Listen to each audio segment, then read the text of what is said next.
Today we are going to compare two smartphones, the Meizu 16S Pro and the new iQOO Pro. First thing first, let's check out what they look like. Like the Meizu 16S, the updated Meizu 16S Pro is working firmly on its own road. Instead of equipping a popular full screen, Meizu still adapting a standard 18.6:9 traditional screen, which leads to some symmetrical bezels, especially if you are using a white edition, the bezels are much more obvious. However, the iQOO Pro, like everyone expects, is using a 6.4-inch 1080p resolution Samsung Super AMOLED screen with a water drop notch. The iQOO Pro obviously hides some of their brilliant ideas here. We can see a slightly concave surface, which in my eyes is used for better resting our fingers when we have recently held our device and play games. Although iQOO didn't claim that they are some kind of game phones, but this kind of design is telling us that the iQOO has still ambition in terms of body design. On the other hand, the Meizu 16S Pro is quite simple, no pressure buttons or any other special design. It is worth mentioning that the iQOO Pro has a 3.5mm headphone jack. Besides that, the layout of these two phones, buttons and the ports are pretty alike. On the back, both of them are placing the triple camera set on the upper left corner. Only the Meizu 16S Pro combines the flashlight into the main camera. The entire module of Meizu is a little bit larger, especially when you hold the 16S Pro in hand. You'll find that there is a huge bulge on the back shell, which annoys me constantly, and I didn't feel very comfortable when holding it.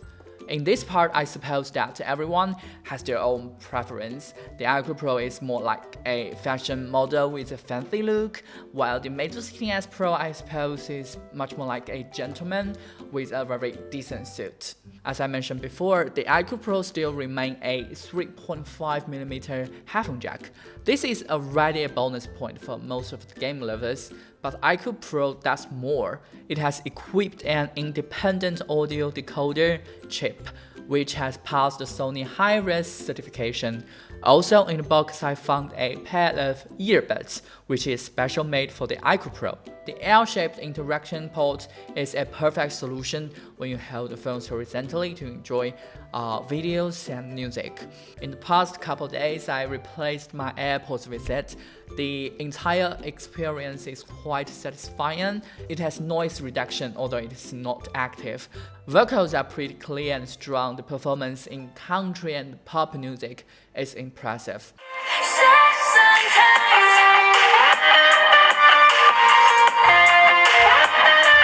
But the Meizu 16S Pro is not that good in terms of sound qualities. There are no free earphones included in the box. Basically, there is nothing besides the phone itself and the power supply. But the good news is that the 16S Pro has dual speaker chambers.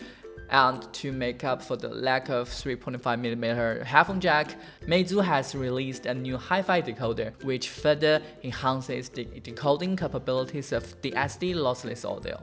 So if you really care about the sound performance, I think both of these two phones are doing a great job, except that you may cost some extra coins to buy a decoder for Meizu 16S Pro. So how about the battery? The iQOO Pro housed a 4500 mAh huge battery with 44 watts fast charging technique, while the Meizu 16S Pro only equipped with a 3060 mAh one with a 24 watts fast charging technique. To charge for half of the battery power, iQOO only needs 17 minutes, while the Meizu takes around 30 minutes. To fully charge the phone, the iQOO Pro only needs 50 minutes, but the Meizu 16S Pro needs solid 82 minutes to fully charge the device. Technically, the durability of the iQOO Pro should be way much more efficient than the Meizu 16S Pro, but thanks to the new operating system, Flyme 8, in real life, Meizu's battery perform as good as some even 4000 mAh batteries. But still, after half an hour of video playing, website browsing, and music playing, the iQOO Pro has 78% of battery left, while the Meizu 16S Pro has only 65% of battery life left. Now it's time to talk about the cameras. Both of these two phones' main cameras come from Sony. iQOO chose the IMX582 while Meizu chose the IMX586. So what's the difference? The biggest difference is about the video recording. The iQOO Pro only supports 4K 30 frames per second recording, but the Meizu 16S Pro can reach to maximum 4K 60 frames per second. In the video, it's pretty obvious that Meizu performs quite good in anti-shaking, and the entire way in the road is much more fluent. Look at the samples. Images produced by Meizu has strong contrast, while iQOO seems to like increasing the brightness of pictures. Because of this, images of iQOO has less layers. And in this pair of samples, look at the sky, the contrast is much more obvious. Let's zoom in a little bit. Both of these two pictures are pretty the same. Not too many details have been reserved, but the image of iQOO is more sharpened, while many of the details in Meizu's images are being washed out. Adjust the aperture to their maximum, we can notice that the edge of the flower in the image of iQOO is blurred, while Meizu is doing a great job distinguishing the target and the background. By the way, according to the degree of blurring of the background, iQOO has a bigger aperture. In terms of color correction, these two phones are almost the same. There is no visible color difference. In the night, if we do not turn on the night scene mode, we can find that the 16S Pro is struggling in the dazzling light.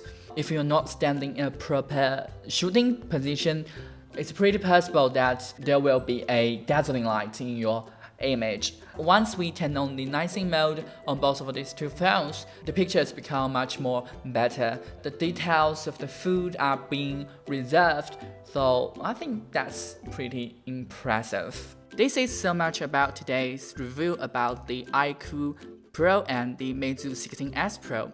So if you have any question, please leave your comments below and I will try my best to answer your questions. If you like our video, please give us a thumbs up or subscribe. We will see you next time.